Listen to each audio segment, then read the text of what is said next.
El siguiente es un programa clasificación A, apto para todo público.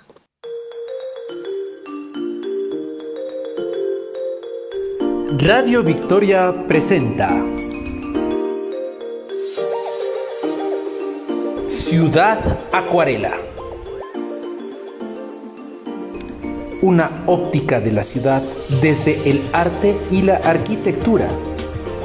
Con la conducción de Natalie Herrera, Alan Salazar y Daniel Wally en controles. Bienvenidos. Síguenos en Facebook como Radio Victoria S.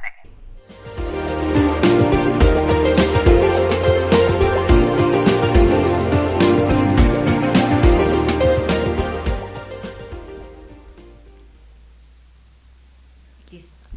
¿Qué tal, amigos? Buenas tardes. Bienvenidos a un programa más de Ciudad Acuarela. Muchas gracias a Radio Victoria por permitirnos tener este espacio maravilloso aquí y le doy la bienvenida a mi compañero Alan. Muchas gracias, Nati. Muchas gracias a todas las personas quienes conforman Radio Victoria. Hoy, miércoles 11 de noviembre de 2020, quiero saludar a mi madre que está cumpliendo años. Mamita, te deseo la mejor. Aquí está tu hijo haciendo lo que ama, que es la radio, la comunicación, acompañado de una gran artista y profesional que es Nati y Dani también.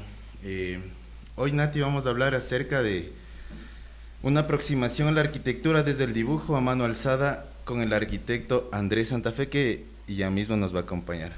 Nati, introdúcenos un poquito en el tema. Sí, qué gusto, me da mucho gusto tener este invitado, que ya lo vamos a conocer en un ratito, porque, él puede transmitir todo lo que desea construir o plasmar o observa a través del dibujo. Entonces es una herramienta fundamental con la que él trabaja y bueno, nos va a contar un poquito de su experiencia y cómo ha ido desarrollando, porque tiene un trabajo muy profesional, un trabajo muy prolijo, que lo vamos a estar viendo a continuación, ¿no? Mientras Dani en controles nos ayuda a ir pasando estas maravillosas imágenes del trabajo de Andrés Santa Fe. Sí, Alan. Sí, Nati. Justo estaba leyendo un poquito del currículum de nuestro invitado, pues ya le van a conocer, vamos a esperar. Estaba viendo, me quedé hipnotizado acerca de las obras de arte, de la aproximación a la arquitectura con el boceto que está haciendo.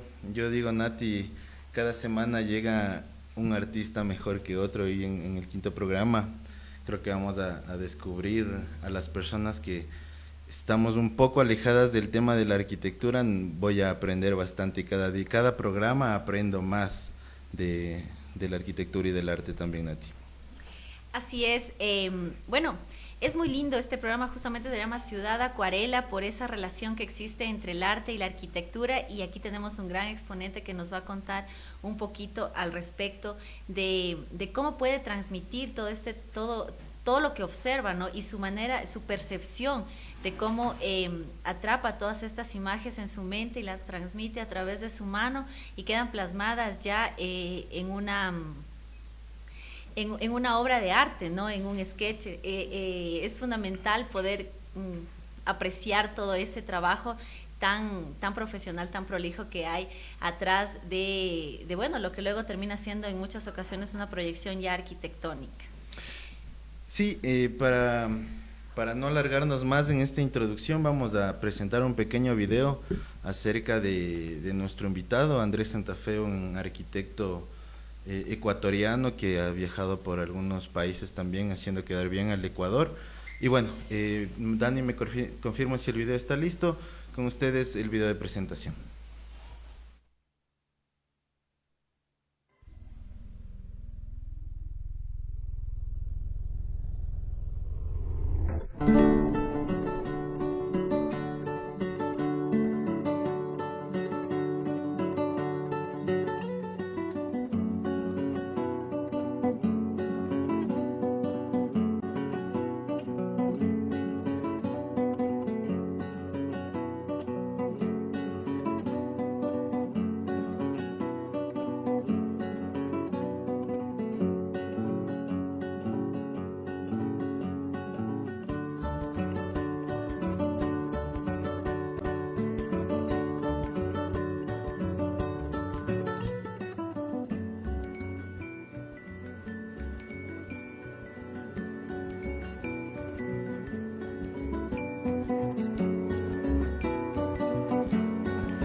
Listo.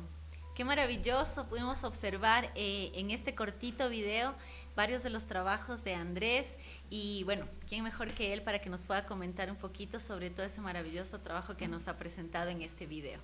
Andrés, bienvenido. Hola, ¿qué tal? ¿Qué tal Nati? ¿Qué tal Alan? Muchas gracias por la invitación y nada, decirles que estoy muy contento de que se haya abierto este espacio para poder hablar sobre estos temas que son un poco, en cierto punto, distantes a la comunidad, pero que a la vez enriquecen bastante a nuestra vida. Muchas gracias Andrés. Para quienes se están sumando a la transmisión de Radio Victoria, estamos con Andrés Santa Fe. Él es un arquitecto que hizo un masterado, es máster en proyectos arquitectónicos avanzados por la Escuela Técnica Superior de Madrid de la Universidad Politécnica de Madrid. Andrés, ¿qué te parece si nos cuentas un poquito más de esta experiencia en Europa, compartir, aprender y sobre todo enseñar algunas cuestiones arquitectónicas de nuestra tierra, del Quito mítico? Es un poco paradójico, es una aventura. Siempre las personas que dibujamos o que estamos como un poco implicados en los temas creativos, buscamos romper el límite siempre, ir un poco más, avanzar sobre lo que aprendemos, y parte de eso era hace como unos 6, 7 años me puse, como cuando recién empecé a estudiar, quería siempre viajar, y esa ha sido una de las cosas que hago siempre, intento viajar, y esta vez fue para poder estudiar y a la misma ocasión enseñar, porque lo que hacía era en las mañanas, mientras estudiaba, daba clases en la misma universidad y en la tarde tenía las clases, entonces eso me permitía conocer la educación, conocerme yo también como docente y a la vez aprender por las tardes de toda esta teoría, que era lo que estaba estudiando, un poco teoría, historia y prácticas conceptuales, que era lo que hacía, y como esa a la vez en la mañana tenía que hacer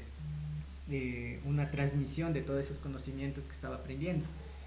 Me parecía bien importante como una forma personal de aprendizaje de uno, es el cambio de paisaje que existe, ¿no? Como existe un cambio de paisaje totalmente, desde lo personal, desde el entorno, y como nosotros, las personas que somos criadas en las montañas, somos un poco hasta más callados, tenemos un tono de voz más tranquilo, que otra gente que está como es más esporádica, habla y habla y habla, entonces tienes que ser una persona que escucha, pero que a la vez tiene que saber canalizar todas esas palabras que están viniendo, esa es la forma del aprendizaje, el ir y venir del conocimiento.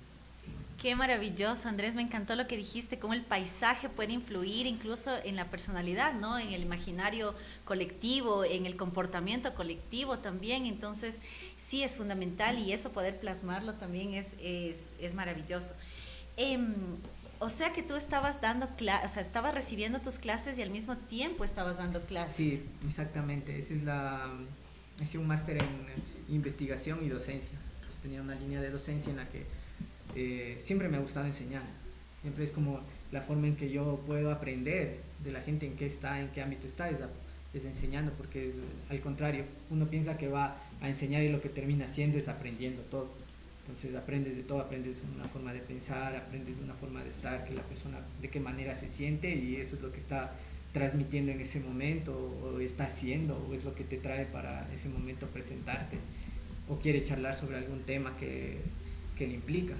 O sea, lo que me pareció bien importante y súper destacable de la educación allá es que tú no te conviertes en la persona, en el semidios de la enseñanza, ¿no? Sino que al contrario es una persona que dialoga y que por ahí le tira como un poco de ideas o de autores que vaya y investigue cada uno. O sea, el tema del dibujo allá es bien importante para entrar y el tema del dibujo. El tema del dibujo es súper importante allá. Los grafismos que existen allá, la gente descubre su propia forma de dibujar. No hay una persona que te enseñe a dibujar en AutoCAD o a mano alzada. Lo que sí hay que rescatar bastante en educación europea y en española pública es la formación plástica y artística. O sea, tienen una formación plástica y artística que es muy destacable, que a ellos les hace como quitarse un poco los límites y olvidarse un poco de la forma y entrar bastante en la parte de la idea y la graficación. A veces siempre unas presentaciones gráficas como muy pulidas y eso es bien importante porque descubren sus propias formas. No hay un profesor que les está como enseñando. Ahora a mí me salta esa duda, porque uno como estudiante, yo también comparto el mismo gusto tuyo, Andrés, a mí me encanta la docencia.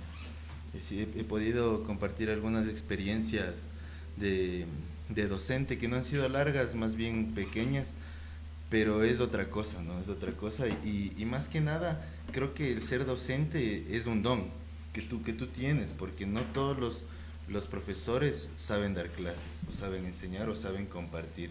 Ahí te digo, ¿cómo llevabas tú la metodología de trabajo, ya que con cada alumno a la cuestión del dibujo es diferente en todos? ¿Cómo llevabas esa...? Ya, es bien importante el método, ¿no?, de enseñanza, pienso, porque allá yo tuve la oportunidad de estar en 2 unidades docentes muy distintas. Y claro, como tú eres una persona que está haciendo, en este caso llamémosle, termina siendo un docente, tutor, se llama ya. Entonces que estás haciendo una tutoría de docencia, terminas observando los métodos de los profesores más que estableciendo tú la parte metodológica. Y lo que yo aprendí es como parte de la investigación, o sea, como un método de investigación. Tú investigas unos referentes, investigas y formas una propuesta, un argumento, y eso es lo que presentas a tu profesor y tu profesor te dice, mira, estos autores, estos arquitectos o estos estudios de arquitectura grafican de esta manera este tipo de información. Entonces lo que haces es graficar toda la investigación que estás haciendo. Que eso cambia en otras unidades, que es distinto. O sea, en otras unidades, dependiendo de los semestres, que les dan mayor libertad y que tienen como mayor libertad de expresión, llamémoslo así, ¿no? Entonces hay gente que trabaja literalmente solo con video, o totalmente trabaja solo con dibujo a mano alzada, solo fotomontajes, y ese es el método que ellos quieren. O sea, no existe tanto un método de exigencia de tú debes hacer esto, sino al contrario hay un poco de libertad de que tú puedes tomar el método que tú piensas que le va a ayudar a tu proyecto. Claro, ya es más una libertad de cátedra que... Sí hay una libertad de cátedra. Que es importantísimo también es bien importante para poder desarrollar la materia, evolucionar como el profesor desea. Sí, tanto como el profesor, yo pienso que es como el estudiante, ¿no? Porque hay que enfocar bastante ahora el crecimiento y la plasticidad, elasticidad del pensamiento del estudiante, ¿no? Que para eso está como en ese momento de aprendizaje, de aprender de todo.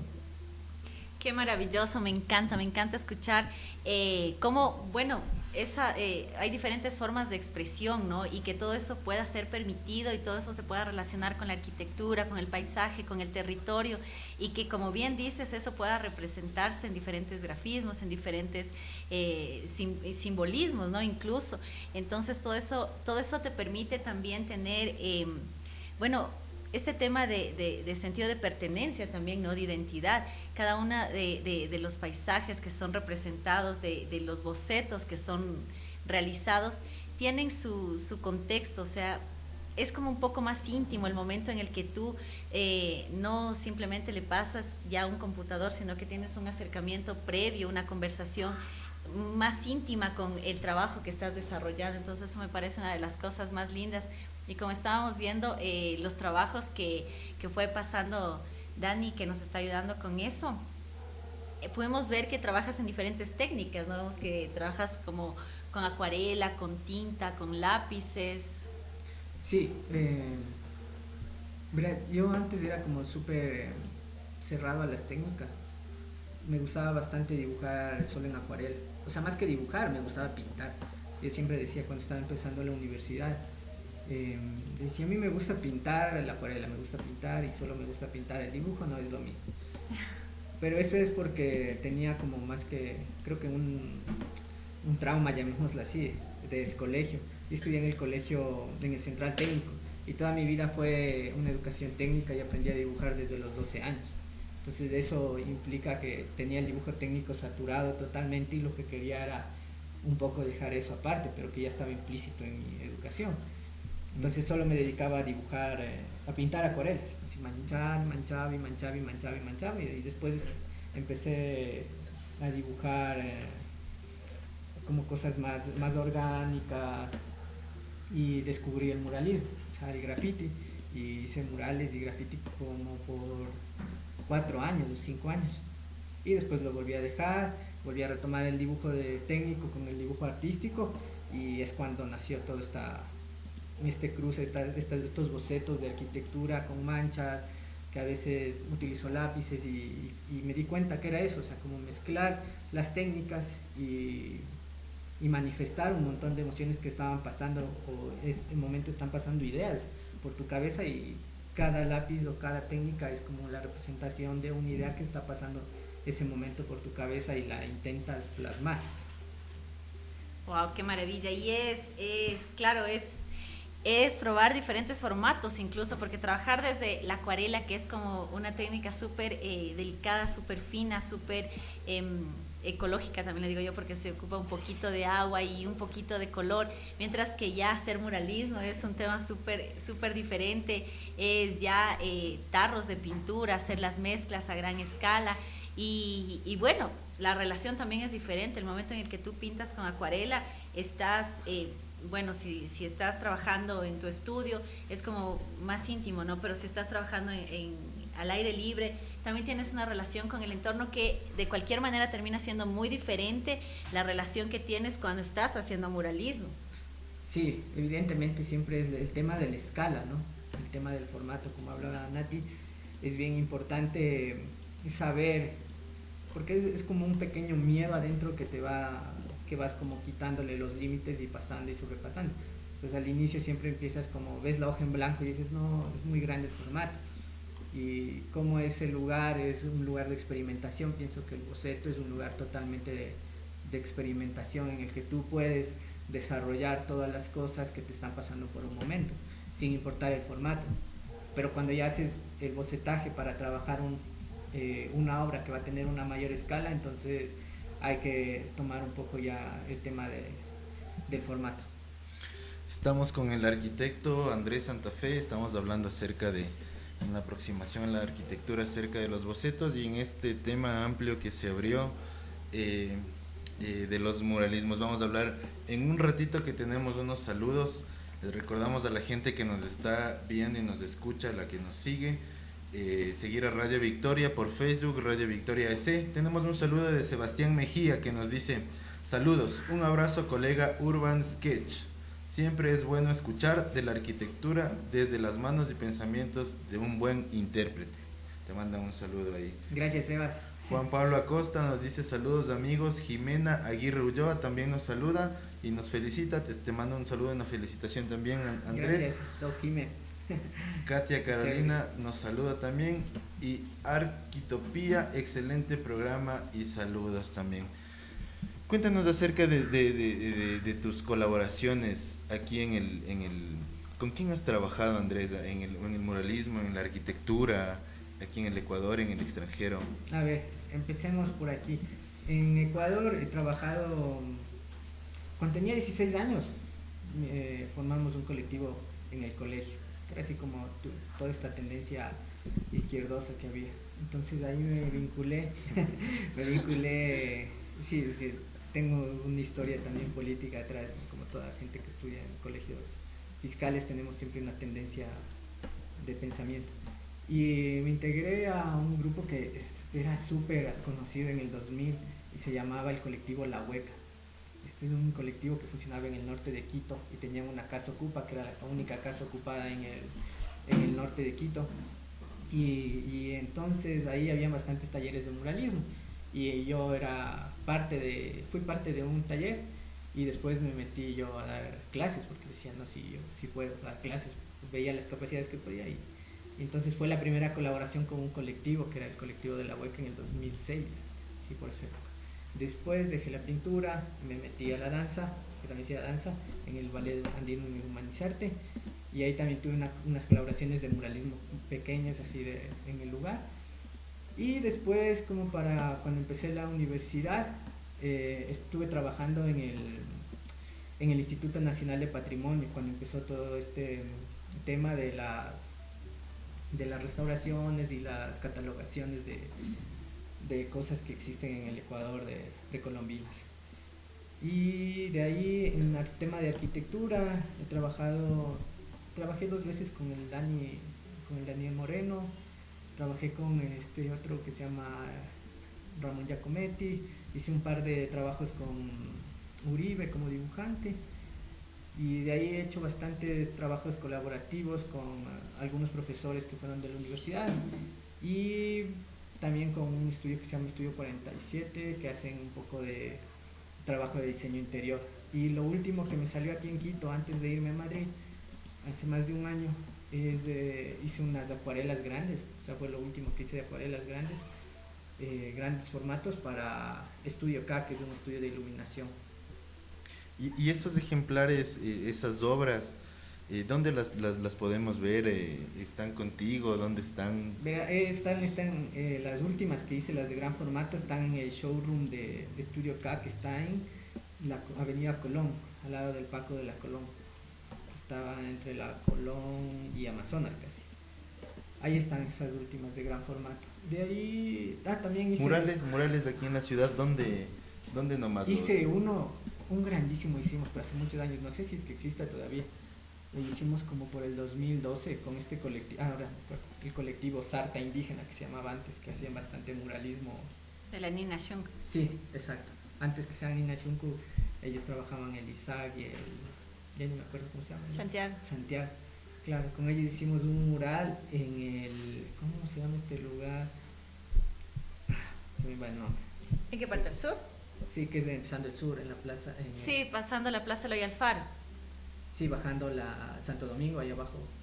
Ya. En el Machangar. En la casa Machangar. En la casa Machangar hicimos toda una serpiente grandísima ahí. Qué lindo, eso hicieron ustedes. Sí, hicimos nosotros. Y de ahí en el norte de Quito he hecho bastantes. He participado en este festival, en el Detonarte. Antes había bastantes festivales de estos que se llamaban Caída y Limpia, que hacían los MFC, que era antes una cruz súper bien conocida al norte.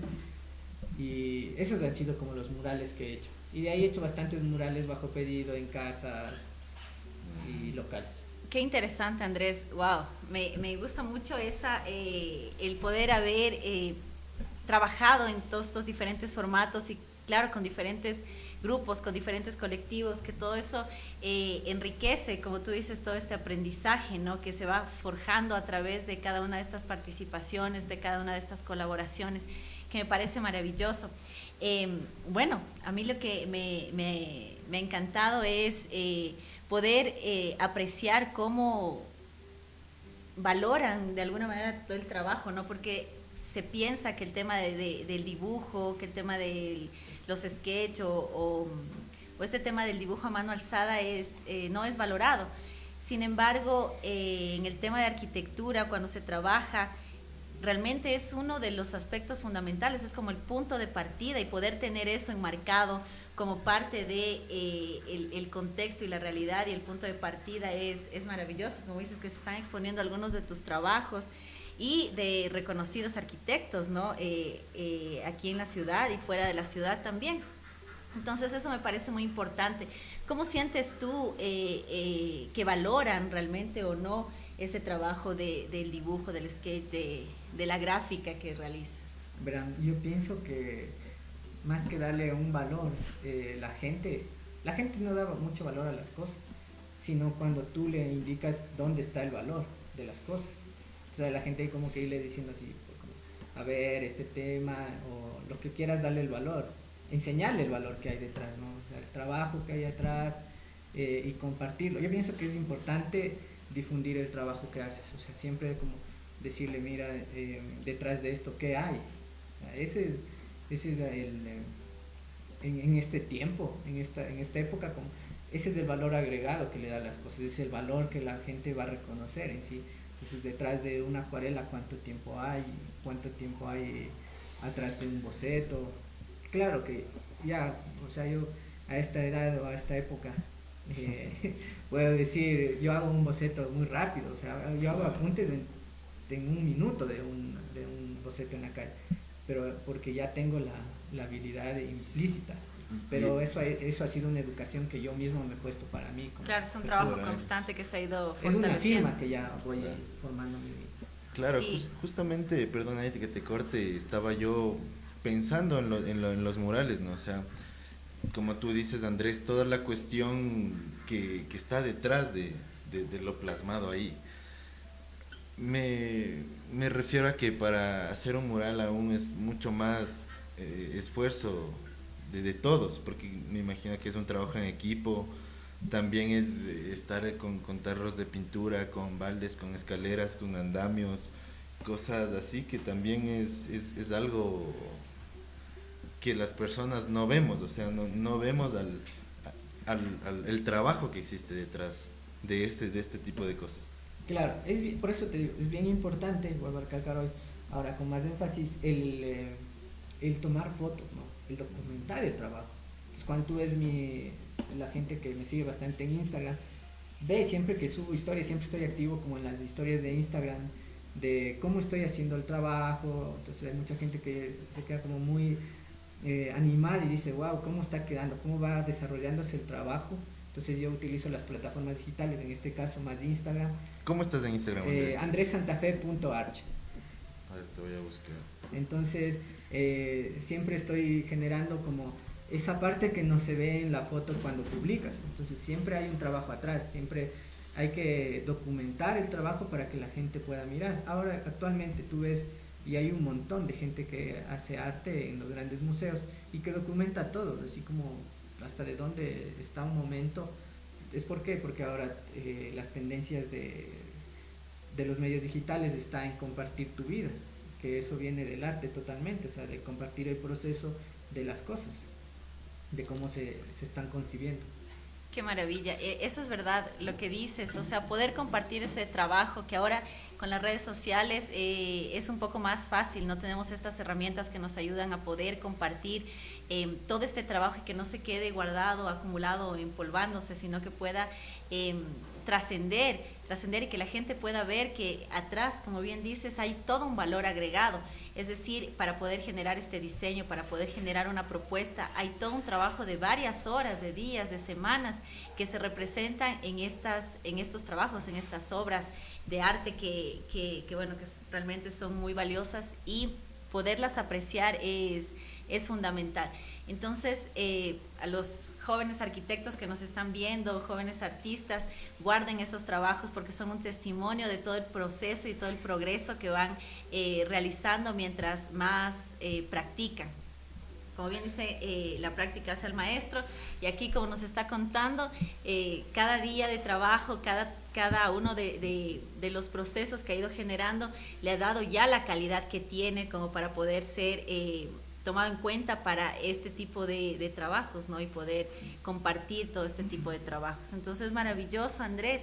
Por favor, cuéntanos un poquito más, que a mí una parte que me emocionó mucho es que trabajaste en una publicación para Alberto Campo Baeza, sí, uno de los arquitectos muy reconocidos a nivel mundial. Entonces, cuéntanos un poquito al respecto. Bueno, yo cuando iba a aplicar a la universidad, estaba estudiando una maestría aquí en el Ecuador, y me di cuenta que las maestrías en el Ecuador todavía son muy pequeñas, o sea, son como muy tiernas, están empezando recién germinándose, y me interesaba bastante conocer como todo lo que consumimos nosotros los latinos viene o de México o viene de España en el tema de arquitectura, porque así nacieron igual las bienales. La primera bienal nace en Barcelona, y después la siguiente bienal es la de Sao Paulo, y la tercera es la de Quito. Entonces tú ves de dónde nacen las cosas, y entonces como que dices, quiero aprender dónde nació todo esto. Entonces, cuando me matriculé a la maestría, vi que había una clase con él, y yo siempre veía y era muy fan de sus obras y todo. Wow. Entonces decía, como, yo voy a matricularme como sea con él. Yo tenía que tener clases con él. Y el otro que tenía siempre en mente, y que tuve también de profesor, es Rafael Moneo, que es un Pritzker. ¡Qué maravilla! Y fue como dije, no, a estos tengo que ficharlos como sea. Y claro, llegué allá, y él fue muy sincero y concreto. Dijo, a ver, todos ustedes vienen acá y necesitan llevarse algo también de aquí. Entonces, lo que yo siempre hago y lo que les ofrezco esta vez es generar un documento en donde ustedes van, hacen un ensayo, y pues hacemos un libro de la publicación del curso, además de textos de otros arquitectos y profesionales que también trabajan los mismos temas con Alberto. Y claro, fue emocionante, todas las clases nunca te pierdes, aunque tenía de mañanísima, claro, tienes que ir como... clases magistrales, me imagino. Sí, un poco, porque nos dio 3 clases, y dentro de esas 3 clases fueron súper interesantes, como tener el contacto con él, hablar con él y todo, como poner también en cuestión, porque lo que te enseñan allá bastante es a poner en cuestión lo que te están enseñando. Y claro, mi artículo, mi ensayo que hice era sobre la actualización de los temas que él siempre habla, que habla sobre la belleza, la utilidad y la función. Entonces, lo que yo planteaba es, todos esos temas son como muy antiguos, ¿no? Como son de la época del Renacimiento. Y ponerlos como en la tela de la actualidad es bien importante, seguir un rastro, venir a buscar nueva bibliografía que a la gente le pueda decir como, miren, esto evolucionó, o estos términos que se están usando en la actualidad son los mismos que antes se estaban usando. Entonces eso le gustó en el texto que publicó. Y sí, que mi texto lleva como título la actualización, Roth sobre la belleza se llama, Roth es uno de los autores que escribió en los años 90 uno de los temas de la actualización de estos 3 principios de la arquitectura, de belleza, utilidad y función.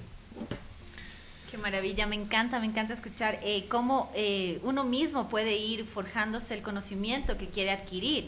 Entonces, bueno, hay la oportunidad en algunas universidades de poder ir armando la malla, ¿no? Para poder acceder a esos conocimientos o a esos profesores con los que tal vez se tiene más afinidad, que es lo que nos contaba en otro de las entrevistas que tuvimos, por ejemplo, Andrés Ganchala, que tuvo la oportunidad de ser alumno de este gran maestro que es el arquitecto Carlos Veloz. O, bueno, la oportunidad de poder asistir al Museo de Acuarela con el maestro Muñoz Mariño. O también el trabajo que se realizó con el maestro Jerry Reynoso. Entonces es la forma en la que uno mismo busca la oportunidad de adquirir estos conocimientos, que si bien es cierto, las universidades, la educación formal ayuda un montón, pero nada mejor que uno mismo irse forjando todo ese conocimiento, irlo adquiriendo, irlo construyendo a partir de los intereses propios, porque como bien dice Andrés, ahí se captura realmente ese conocimiento, realmente uno se apropia y empieza a ser parte de la conciencia y del imaginario de uno, y de esa manera es mucho más fácil compartirlo también. Sí, ¿Qué nos puedes decir? qué interesante sobre lo de compartir, porque ahorita había un saludo de una persona Sí, sí. súper chévere, Bran. Esta experiencia fue muy bonita. Les leo el saludo porque estaba por cortarles. Dice, Adriana Andy, saludos desde la Amazonía, Sinchihuarmi. Agradezco por sus conocimientos de arte y fueron muy valiosos en nuestra comunidad. Entonces les cuento sobre esta experiencia bien interesante. Mi hermana es investigadora de soberanía alimentaria y entonces me dice, oye, llévame, te llevo para que des unos cursos en la Amazonía. Es una comunidad súper bonita, Sinchihuarmi, es espectacular el lugar, la gente, cómo hacen un turismo sostenible. Y bueno, lo que hicimos de allá es empezar a... No tienes acuarelas, ¿no? O sea, no tienes lápiz. ¿Cómo trabajas? O sea, y eso me ha ido dando bastante experiencia, es moverme, o sea, meterme en un montón de cosas. Entonces le digo, ¿cómo sacarían los colores de las frutas? De las semillas. Entonces, hacer colores con las cosas que hay ahí. Entonces generamos una paleta de color y empezamos a dibujar. O sea, y no a dibujar desde un plano de que yo te digo, esto es bellas artes, así como esto es tan tajante que no puedes cambiarlo. Entonces, sino al contrario, desde la exploración, exploramos los colores, exploramos los pigmentos, y fue 3 días que estuve ahí, que fue muy enriquecedor para mí, como los niños de la comunidad, las mujeres, empezaban a explorar sobre los materiales con los pigmentos, ¿no? O sea, tenían unas iniciativas de hacer papel reciclado, cartón reciclado, de pintar sobre piedras, y ellas mismas iban dándose cuenta de cómo después poder fijar ese pigmento, porque los pigmentos naturales, al ser naturales, necesitan un fijador. Entonces, si ves, como hay un montón de cosas que la gente, cuando tú llegas y les haces ver, pero se quedan como, dicen, a ver, ¿cómo yo doy el siguiente paso? Entonces, ese tipo de conocimientos es como ir también, es un ir y devenir, ¿no? Es por eso que me gusta bastante la docencia. Qué increíble esa experiencia. Sí, qué maravilla. Y cómo te das la oportunidad y das la oportunidad a las demás personas de esa experiencia al experimentar. Teniendo esa oportunidad de jugar con estos materiales, de jugar con lo que existe en el entorno y dándole valor también a lo que se encuentra alrededor para poder con eso tener este tipo de experiencias que hacen que realmente todo este tipo de conocimiento y este interés y el objetivo que tiene cada una de estos talleres realmente cale y tenga un resultado, ¿no? Y un resultado que es representado ya a través de estas gráficas. A mí me emociona mucho ver todo el trabajo y cómo relacionas todo este trabajo, y quisiera que nos cuentes un poquito si te enfocas más al tema gráfico, al tema de representar todos estos trabajos o de proponer, o también los llevas ya a la realidad, los construyes, o eso ya es con tu equipo de trabajo, por ejemplo. A ver, hay temas que yo manejo, y es como varios, o sea, es como varios temas que yo puedo llegar a manejar, desde, o sea, múltiples temas. No sé ni qué temas podría decir, pero lo importante de esto es que yo siempre los intento graficar. Siempre intento graficar de la manera que me parece como que el proyecto requiere. O sea, si es un proyecto como más editorial, yo pienso que el dibujo a mano alzada está exquisito, porque el dibujo te da una sensación al leer. O sea, es bien lindísimo cuando tú te pones a leer un libro y encuentras un dibujo. Sí. O sea, ¿qué tal, no? Sí, qué sí, bello sí. que es este libro, tiene dibujos. O sea, es como, wow. O sea, porque el dibujo ayuda a crear una imaginación. Entonces, pero si tengo un proyecto como más inmobiliario, pues tendría que hacer un poco más de fotomontaje súper rápido, que manejo súper bien el Photoshop. Entonces monto rapidísimo un par de ideas que tengo por ahí y se las presento. O si ya tengo como un tiempo más amplio, puedo pulir y entrar a hacer un render. Pero no trabajo mucho los renders. Más me gusta trabajar como el fotomontaje, porque es instantáneo. Yo lo hago en media hora, en 1 hora, un fotomontaje, que es un render, me moriría unas 3 a 4 horas para hacerlo, ¿no? Entonces esa es la ventaja de tener una habilidad gráfica, de representar todos tus intereses. Pues por eso había hecho como aproximaciones, ¿no? Las aproximaciones que yo tengo son como empezar a dibujar siempre lo que a ti te gusta, que es una parte de autoconocerte. te autoconoces, tú dices, ah, sí, puedo hacer este gráfico, entender los logaritmos, de saber moverse, las horas que publicas, qué tipo de contenido le gusta a tu audiencia. Y lo bueno es que he podido llegar a como a gente que le gusta lo que hago. Sí. O sea, y es ir buscando, ir generándote colaboraciones. Hay bastante gente que me escribe en Instagram para hacer colaboraciones y por ahí hay bastantes colaboraciones que he hecho con mucha gente. Y hay gente que eran mis compañeros de la universidad, que ahora ya también tienen sus páginas de Instagram y que también están haciendo cosas bien interesantes y, y que es bien complicado, pero es bien divertido. Y yo creo que el dibujo me ha ido formando y las cosas que he ido aprendiendo, o sea, desde el colegio, una formación técnica, después una formación artística, porque también aprendí a esculpir en el colegio mismo, hice esculturas después cuando estaba en la universidad. Y bueno, Andrés Santa Fe es lo que hace. O sea, Andrés Santa Fe puede estar en un lugar siendo docente, después de estar aprendiendo en otro lugar, estar contemplando una mañana, estar construyendo de día, durmiendo en la noche. O sea, es como ser la vida misma, ¿no? Andrés Santa Fe es una vida que explora, que sí, eso ha sido una de las ventajas que yo creo que he tenido, la posibilidad de ser curioso. O sea, tengo una curiosidad bárbara de las cosas. O sea, no Y una gran sensibilidad, porque esas palabras son realmente muy sentidas, ¿no? Cómo te expresas y cómo transmites toda esa sensibilidad que existe tanto en tus palabras como en tu forma de actuar y en tu forma de trabajar. Sí, verán que yo aprendí bastante de alguien y me olvidé de nombrarlo, que es súper importante y todo el mundo que tal vez vea lo recuerde. No, sí, todavía está vivo, no sé si está vivo con este tema pandemia. El Celso Rojas, toda la gente de la Cato. Sí, el Celso Rojas fue mi maestro en arquitectura y él me descubrió. Si no, no hubiera yo llegado a todas estas cosas de dibujo, porque él me decía, ya usted sabe dibujar, pero rómpase el cerebro, decía, rómpase, ahí adentro tiene una barrera, decía. Yo era súper rígido para dibujar, pero porque ya tenía la educación técnica, o sea, yo era un rígido.